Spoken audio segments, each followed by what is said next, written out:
Hey guys, what's going on? So me and Dale here together in Seattle, and we've been to PAX, and we have some things to say about it. Yeah. So I'm not gonna say it's terrible. I'm just grateful that there's a PAX, but it was kind of obvious when they're like, "Hey, you want to buy tickets? You want to go to this thing? Yeah. What do you got going on? Oh, we have things. Really? Like what? Like things." And every time you went to the site, it didn't really have much details. Like they would say what their COVID policies and stuff were. They had that down pat. They just didn't nothing else, right? So I would say PAX this year is about a quarter. Like we're talking about just actual people that showed up is about a quarter of what it normally is. Well, again, this is my first PAX West, and the first PAX I've been to was PAX East, and I think I've been to 2. And the second one, if I'm not mistaken, even in the area that they had, wasn't even fully utilized, and there were still a lot of people. Yeah. Just by comparison. Yeah. I've never like that corridor I showed you where we went down to the console area. Mm-hmm. Every freaking year I get lost. I can never find the entrance to that sky bridge because there's so much crap blocking everything that I can never find. This year you can clearly see it. It's like I never felt like I got lost in where that was. Yeah, everything was just like crammed into the center. That's what it feels like. As soon as you walk in, it's just like there's stuff in one of the exhibit halls, and it's just like in the center. Was it the Bandai? I think it's Bandai Namco is like the biggest company here right now. Yeah, like that's it. And like the game they're showing wasn't like even anything. Tales of something. Something. Yeah, but it's just one game. That's one game. And that's all they're showing. Yeah. Who else is here? So we had an interesting situation at EK today where we went to EK Water Blocks. Now, if somebody in the comments wants to correct us, I'm not entirely sure. We're looking at 2 cameras, by the way, so if you see us going back and forth. So when we were there, this lady just comes up to us and goes, "Are you an influencer?" And I just wanted to be like, that's racist. Why? Because I have a camera? But no, she was like, "Are you an influencer?" And so she's like, I'm like, "Yeah, sure, why not? I'm an influencer." And she's like, "Well, I'm from Seagate," and she starts like she's talking about like, oh, she wants to send us like products and all this, and I'm like, dude, you know, like when I was doing like tech reviews years ago, you know what I had to do to even get into the door? They are so desperate for content creators right now. They're just walking around other people's booths handing out cards. It's like, "Here, give me your information." I'm like, it's like the Seagate ladies at like the EK booth scalping their people or something like that, you know? I mean, I don't remember. Besides the because they already had PCs that they brought in themselves for like the competitions. There were no BYO PCs. I don't. No, there wasn't. Yeah, it was all pre-built. They all pre-built there. And EK just had their little demo booth with some heavy. They had like compute rigs. There was some like beefy rigs with seven GPUs. Yeah, it was like, all Titans. Yeah, that thing was insane. Yeah. And general, and then they had like a scatter of general like gaming PCs with their distro water blocks and stuff like that. Very small setup. So this PAX is the first time I got to see a PlayStation in real life. Like, I'm not even kidding. I've never actually seen a PlayStation 5 like at all. I have a Series X. I've never seen the box. The closest thing to a PlayStation 5 I've seen is a controller. And that's it. And they are not kidding. That thing is the size of like, you would plant, if it was the size of a vase, you could plant a small tree into it. It was freaking huge. It's not cabinet friendly, that's for sure.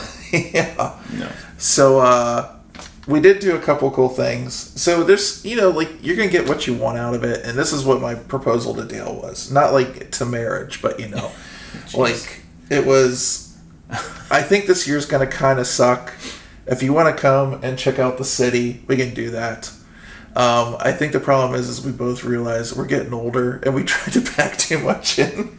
Oh man, day one. Today we are just dragging really bad. So day 2 is like almost a complete wash. But it's all about finding your own fun and all that. And so we went to Mega 64. We just got back from that. That was okay. I found it funny. I felt like I mentioned. I think I mentioned you before. I felt deceived because the title was it was based on what the chip shortage. Yeah, the title of their panel. He took it seriously. The title of the panel was "The Chip Shortage and How It Affects Us All," and he doesn't know who Mega 64 is really. So he goes in there and he's like, "I was lied to." He's like, "Where's the chip shortage stuff?" They started that thing off brilliantly. It started off with ASMR. Man.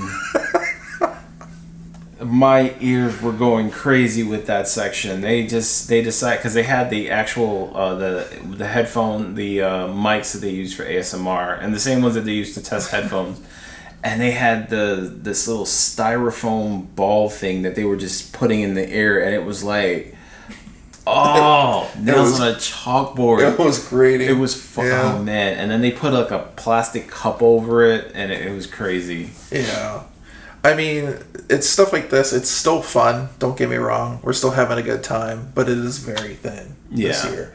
I will tell you, even for the indie stuff, like what I expected is I didn't think there would be any big developers here. Mm-hmm. I thought we would see more indie stuff. Even the indie stuff is really thin this year. So as far as like what I got out of it, mostly it's like we found a couple games. Yeah. I got a hat from the Mega 64 booth that says digital, digital, digital forever. And if you know, like what is it, like Limited Run, their slogan is like physical forever, you know. So I went up to the Pink Gorilla booth today and bought games. And I was like, "You guys like my hat?" They laughed. So but I mean, we're having a good time. Then yesterday we explored Seattle a little bit here and there, you know. Yeah.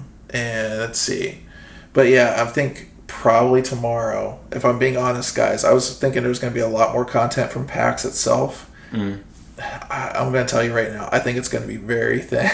So don't be surprised if it's more of us going to go see some spots in Seattle and stuff like that. Yeah. But you got the message in your camera and you had fun with that? Oh, yeah. You guys are going to see some stuff on my channel. And it's going to be like 360 video. And hopefully most of you people don't get sick watching it. If you don't spin it too fast, so. So this guy stuck his 360 camera on a gimbal. Oh God! You'll see that silliness. I decided to go do away with that. I need to play around and figure out what I'm going to do with the gimbal. But yeah, I'm experimenting with some stuff. But the Insta360 camera is actually really cool. You guys will see some of the footage. Yeah. So anyways, we just wanted to drop a line because it's going to be a little while before I get my other stuff out and say, you know, it's not what we expected, but at least it's something this year and I'll take it, you know. So hopefully you guys enjoy the content. Hopefully you enjoy the other stuff from Seattle here. Oh, and by the way, the best thing this whole trip, Jade's Chinese restaurant in Chinatown. Oh, man. Don't worry about that noise. That's the fridge. Yeah, it's the fridge. That place was amazing. Shut up, Ruth. You're so rude. We're having a conversation here. Put your plaything away. Yeah, that restaurant, like literally, with Chinatown has this like very like not, I don't want to say like run down in a bad way, but you know, like it's a little area. You could tell it you know, it's old. It's a hole in the wall. It's a hole in the wall, but when you go in there, it's still clean, and you know when you sit down and when you get the food, it's totally different. It's very deceiving, basically. I don't normally like green tea. Oh man, that green tea was amazing, and then. If you've ever played Sleeping Dogs and you see the pork bun guy and he goes, "You're not a real man until you've had a pork bun," they are not fucking kidding at this point. That is the best pork bun I've ever had. Yeah, I basically I had sex in my mouth with that pork bun. That pork bun was damn. Oh, it was amazing. Yeah, it was amazing. So yeah, we're having some good experiences and some good fun here. We're capturing it for some of you guys, and we hope you enjoy it. So, anything else? Not much. You want to share any of your pickups and stuff? Starting a YouTube channel, so you guys will catch that. It's going to be Dalek Sec. Dalek Sec? So you guys heard it? Yeah. And usually I do stream on Twitch. I've been off for a bit, so same handle, DAL3KSEC, Doctor Who for those that don't know, and Doctor Who reference. And I stream computer security related stuff on there. I'm gonna mix it up from time to time, but when I get back, I'm gonna start streaming again, so you guys can catch me there too. All right. So you guys have a good one. Hopefully we'll see you at PAX next year, maybe. You know, hit us up. And that's it from our evil Skyloft Tower.